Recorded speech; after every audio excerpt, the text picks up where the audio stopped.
Hello everyone, I hope you guys are doing good. Today we are going to discuss about research design types and subtypes. So here we go. Imagine you are a detective and you want to know everything about a crime scene. Descriptive research is kind of like that.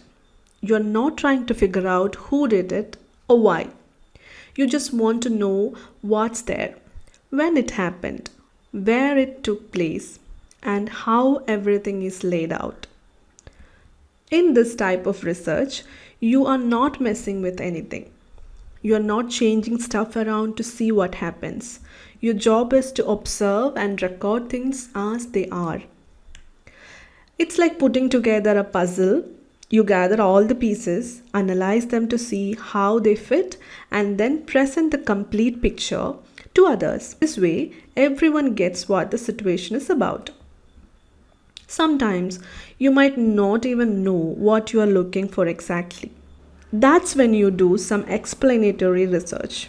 You poke around, look at the different cases, watch how things naturally happen, or ask people questions through surveys. It's like scouting before setting up a game plan. So think of watching people in a mall to see shopping patterns or sending out surveys to find out what your schoolmates think about the new cafeteria menu. Then we are jumping on to the next one, which is correlational research design. Now, imagine you are noticing that every time your friend eats peanut, they start sneezing. You're not sure if peanut caused the sneezing, but you see a connection. Correlational research is about finding these kinds of relationship between different things. Just like in descriptive research, here too you are not changing or controlling anything. You are observing the world as it is and trying to find patterns or links between different things. So, what happens sometimes? Two things might increase together, like the relationship between the amount of time you spend for studying and your grades, which is a positive correlation. On the other hand, one thing could go up while the other goes down, just like the time you spend playing video games and your grades, which is a negative correlation.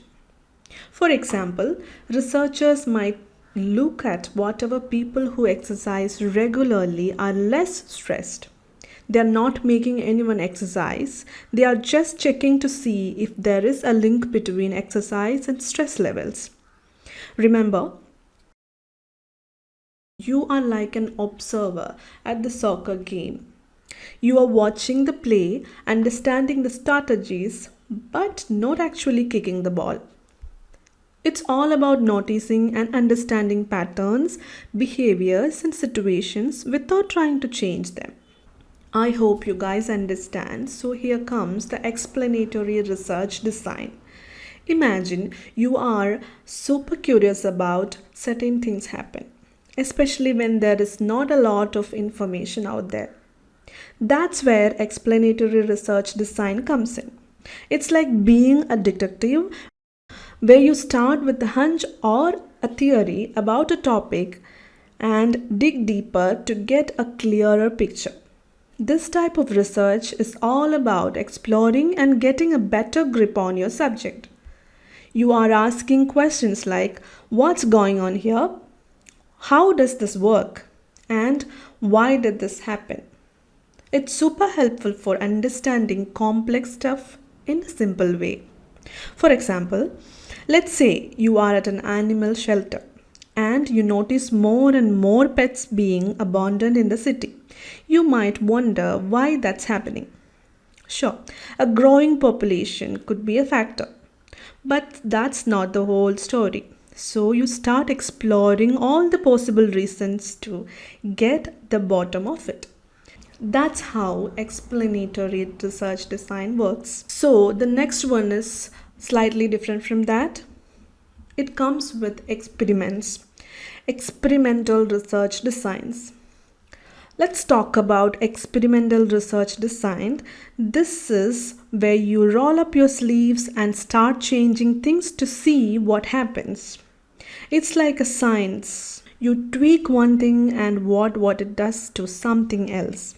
It is all about finding cause and effect relationships. And the perk of this is you have got different ways to do this. You might do a field experiment where you test things in the real world, or a controlled experiment where you keep everything under tight control in a lab or a set environment. For instance, imagine you're running a shop and you want to know if changing the price of your products affects how happy your customers are. You would change the price and watch how it impacts customer satisfaction. That's how it works. Okay, let's discuss about something which is just opposite to the experimental research design, which is obviously the non-experimental research designs. This one is different because you are not changing anything. You are just observing and taking notes. It's like people watching but for science. This is where you measure a bunch of different things and see if they are related. Think of it like trying to find patterns. For example, you might want to see if there is a link between the amount of students spent on social media and their grades. This is a bit of a long game. You are looking at how things change over time. For instance, you might track a group of students throughout their school years to see how their study habits evolve. Think of this as a super chill research approach. You start an experiment or a study and you are rolling along, you get some feedback. What do? You adapt, right? You tweak things as you go based on what you are learning. It's like playing a video game and changing your strategy as you learn the strength and weakness of your opponents. For example, like doing a deep dive into a specific case study, hanging out with people to understand their culture, maybe ethnographic study, or building a theory from the ground up based on what you observe. It's all about being flexible and ready to pivot. I hope you understand the point. So we are moving on to the next one. This one is all about finding answers. You have got a question and you need clear-cut, black and white answers to make decisions or draw conclusions. It's like being a detective who needs solid evidence to solve a case. The data you collect here is typically numbers and stuff. You can count and measure. Think of it like checking the score in a sport game. The numbers tell you who's winning, right? Within this, you have got two main flavors. Descriptive, where you're basically painting a picture with data showing what's happening. And statistical, where you dive into the numbers to see patterns, trends, and relationship. So, here is where you play a doctor for organizational problems. You have got an issue and you need to figure out what's causing it. It's like being a detective and a doctor at the same time. The design has you digging deep to find out what's messing things up. You are not just putting a band-aid on it, you are doing the full medical checkup to find the root cause of all the illness. So basically, it's a three-step process. First, you identify the problem, like noticing a weird noise in your car. And the next one, you diagnose it, like a mechanic figuring out what's the problem with the engine. And finally, you come up with a solution to fix it. As usual, like getting that engine got repaired.